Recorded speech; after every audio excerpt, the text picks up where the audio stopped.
Hello friends, welcome to my YouTube channel Keerthi's vlogs. ఇవాల్టి వీడియోలో సమ్మర్స్లో కూల్గా క్రీమీగా ఉండే చాక్లెట్ ఐస్ క్రీమ్ రెసిపీని షేర్ చేయబోతున్నాను. ఈ simple home made chocolate ice cream ని మళ్ళీ చేసుకుంటారు. నేను చూపించిన మెజర్మెంట్స్ తో మీరు ఒక్కసారి ట్రై చేసి చూడండి. మీ ఫ్యామిలీ మెంబర్స్ ఎంతో ఎంజాయ్ చేస్తారు.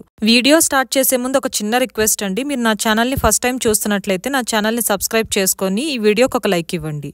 ఇప్పుడు ప్రాసెస్ ఎలాగో చూద్దాం. ఇప్పుడు ఈ చాక్లెట్ ఐస్ క్రీమ్ ప్రిపరేషన్ కోసం మనం ముందుగా చాక్లెట్ గనాష్ ని ప్రిపేర్ చేసుకోవాలి. దీనికోసం ఒక ప్యాన్ తీసుకొని కొద్దిగా హీట్ చేసుకున్నాక ఇందులో ఒక హాఫ్ కప్ మిల్క్ ని యాడ్ చేసుకోవాలి. పాలు అనేది మనకు రూమ్ టెంపరేచర్ లో ఉండాలండి. ఒకవేళ చల్లగా ఉండే పాలని యూజ్ చేస్తున్నట్లయితే పాలు విరిగే ఛాన్సెస్ ఉంటాయి.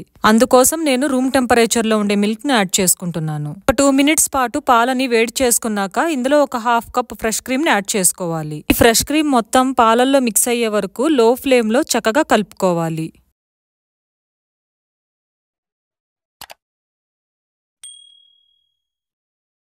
ఇప్పుడు ఇందులో ఒక 300 grams డార్క్ చాక్లెట్ ని చిన్న పీసెస్ గా కట్ చేసుకున్నది యాడ్ చేసుకోవాలి.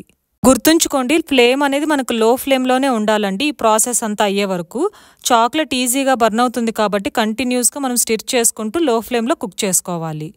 డార్క్ చాక్లెట్ మొత్తం చక్కగా మెల్ట్ అయ్యాక ఇందులో 3 tablespoons కోకో పౌడర్ని యాడ్ చేసి లమ్స్ ఏమీ లేకుండా చక్కగా మిక్స్ చేసుకోవాలి. ఇప్పుడు ఇందులో ఒక 3 tablespoons షుగర్ని యాడ్ చేసి ఈ షుగర్ మొత్తం చక్కగా డిజాల్వ్ అయ్యే వరకు మిక్స్ చేసుకోవాలి. ఆ తర్వాత స్టవ్ ఆఫ్ చేసుకోవాలి. ఒకవేళ మీరు స్వీట్నెస్ని ఎక్కువగా ఇష్టపడే వాళ్ళైతే ఇందులో ఎక్స్ట్రా షుగర్ని కూడా యాడ్ చేసుకోవచ్చండి. కానీ ఈ గనాష్ అనేది కూల్ అయ్యే వరకు వెయిట్ చేసి మనం ఎక్స్ట్రా షుగర్ని యాడ్ చేసుకుంటే మనకి టేస్ట్ అనేది అర్థమవుతుంది. స్టవ్ ఆఫ్ చేసి ఈ చాక్లెట్ గనాష్ అనేది చల్లారే వరకు వెయిట్ చేయాలి. అంటే రూమ్ టెంపరేచర్ వచ్చే వరకు మనం పక్కన పెట్టుకోవాలి. ఈ ఐస్ క్రీమ్ ప్రిపేర్ చేసుకోవడానికి ఫస్ట్ ఒక చల్లని బౌల్ తీసుకొని అందులో 2 cups విప్పింగ్ క్రీమ్ని యాడ్ చేసుకోవాలి.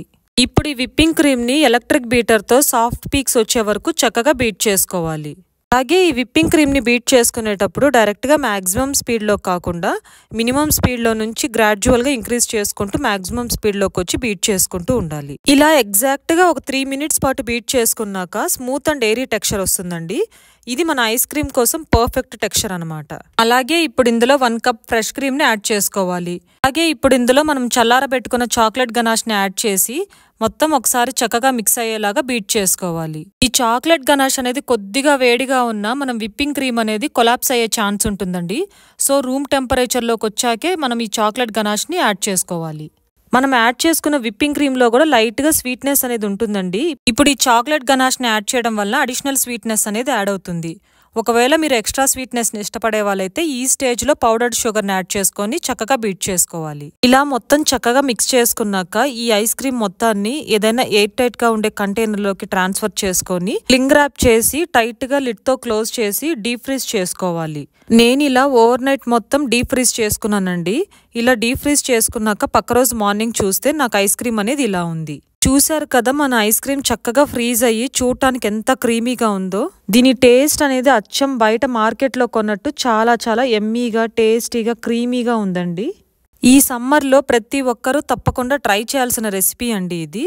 మీరు డెఫినెట్గా ట్రై చేసి మీకు ఎలా కుదిరిందో నాతో ఫీడ్బ్యాక్ రూపంలో తెలియచేయండి. అలాగే ఈ వీడియోని లైక్ చేసి మీ ఫ్రెండ్స్ అండ్ ఫ్యామిలీ మెంబర్స్తో షేర్ చేయండి. ఇలాంటి రెసిపీస్ కోసం సబ్స్క్రైబ్ చేసుకొని పక్కనే ఉన్న బెల్ ఐకాన్ని క్లిక్ చేయడం వల్ల ఫర్దర్గా పెట్టే వీడియోస్ మిస్ కాకుండా మీకు నోటిఫికేషన్స్ వస్తాయి. మళ్ళీ నెక్స్ట్ వీడియోలో కలుద్దాం.